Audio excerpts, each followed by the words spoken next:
The gavel was the easy part. After the verdict comes the punishment. That is how modern society is built, a system of punishment. This episode explains that system through the eyes of a fictional character, Eddie Rourke, the man who took the deal and agreed to a fixed term. The middle term? 3 years, state prison. Put yourself in his shoes. The story is written for the drama.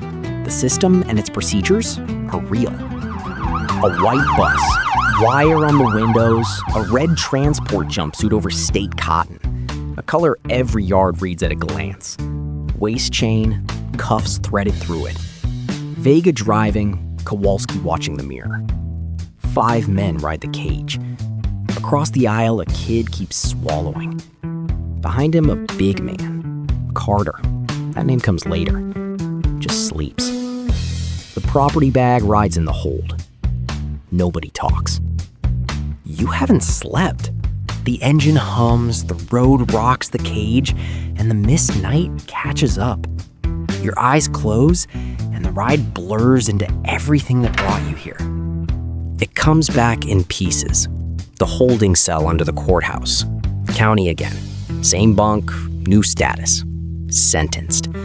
Paperwork moving somewhere above you. A judgment certified. A packet with your name sent to the state. Then waiting. For a bed to open, for your name to come up on the weekly transfer list. Days of count times and gray trays. And one evening, finally, word comes through the door. You roll up in the morning. That night, somehow, sleep never came. Every one of those county days already counts toward the 3 years. The clock started with the gavel. But the prison starts now. Hour 0 starts when the brakes do. A wall the color of weather. Double gates. The second won't open until the first has locked behind the bus. They call it a sally port, the throat of the system. Steel rolls shut and the outside world clicks off like a light. This prison has a name. You'll never need it. Here it is simply reception. 3 years, the judge said. Nobody priced the first 72 hours. Hour 1. A room with a drain in the floor. Sergeant Whitfield holds a clipboard and doesn't raise his voice. He never has to. Ahead in the line, Carter hits every station half a beat early. He has done this before. Between stations, you belong to Officer Salcedo, who checks his watch at every door and is never wrong about a minute. Everything comes off, every piece into a bin. What happens next has a name in the regulations. Unclothed body inspection. Same-sex staff only. No contact. Rules written to limit the humiliation. It is still the longest minutes of your life. Then a machine finishes the job. A low-dose scan, a fraction of a dental x-ray, looking for what eyes can't find. Understand the logic. Not one rule has been broken yet. This isn't punishment. It's inventory. Hour 2. A steel counter.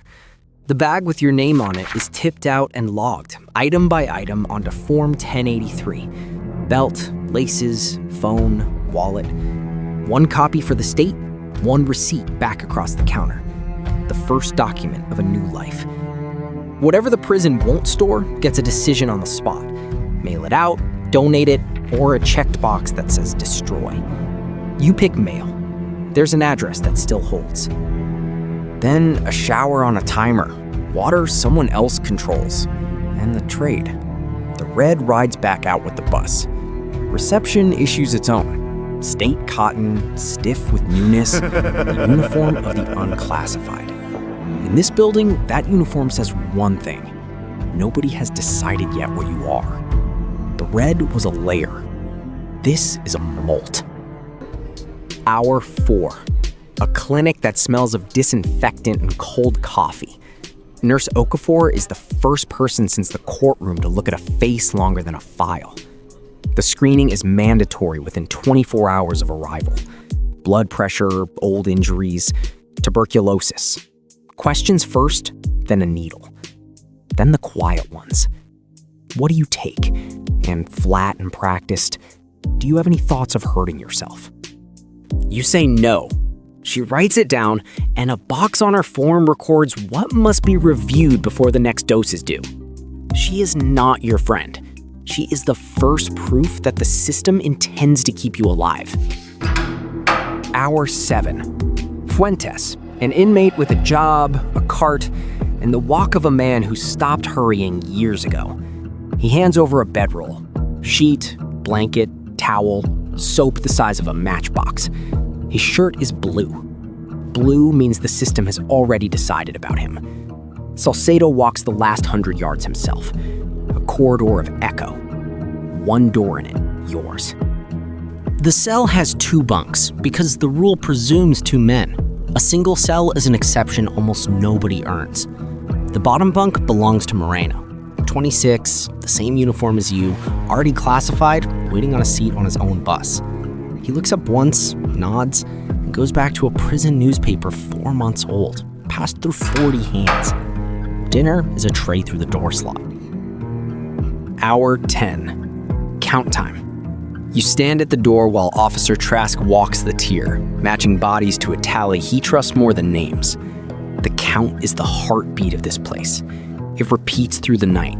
Each time, the building holds its breath until the number comes out even. Lights drop to half. Here is the answer to the courtroom's question: where you wake up tomorrow morning.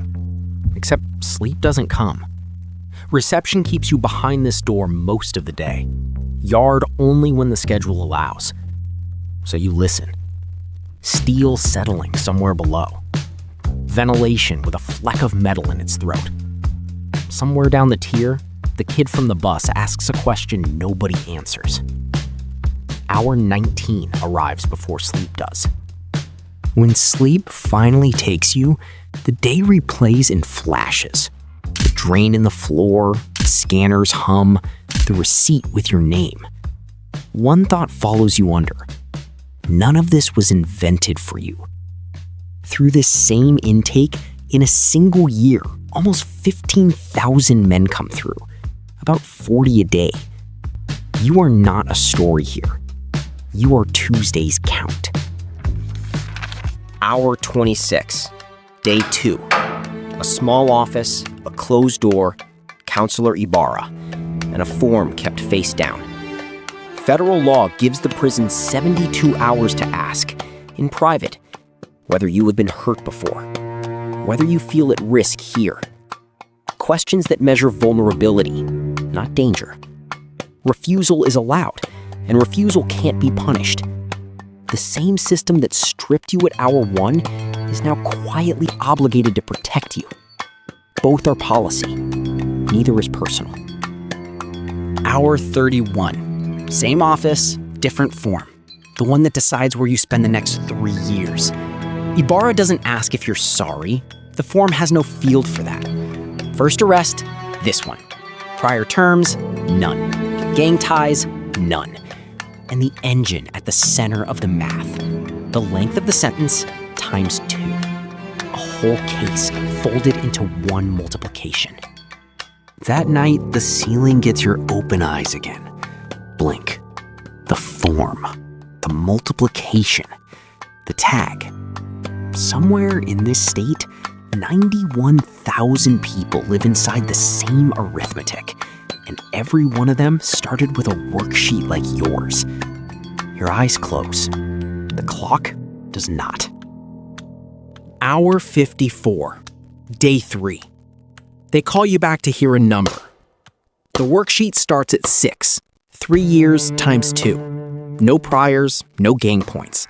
At 50, the age columns add nothing. 6, on a scale where under 19 means level 1, the floor of the ladder. Then the rule overrides the worksheet.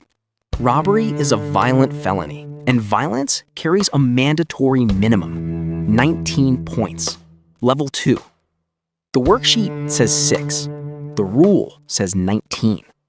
The tag on the file tells every committee to look twice. Between them, somebody will pick your prison. Not today. Hour 60. What reception gives, it gives in halves. On the books, you're Group U, the unclassified. One phone call in the first week, free since 2023, and recorded. Visits behind glass by appointment only. Half canteen, no packages, no tablet. The handbook arrives with the warden's name on it, a man nobody here has met. Nobody designed this to be cruel. It's a waiting room with a dress code. Everything real is postponed. Night 3. The bunk knows your shape now. You lie back, hands behind your head, and the ceiling has nothing new to say. Flashes again. The glass, the halves, the warden's name. The system has finished measuring you. All that is left is the part it never hurries. The wait. Your eyes close. The counter doesn't. Hour 72. The clock expires. The gate stays shut.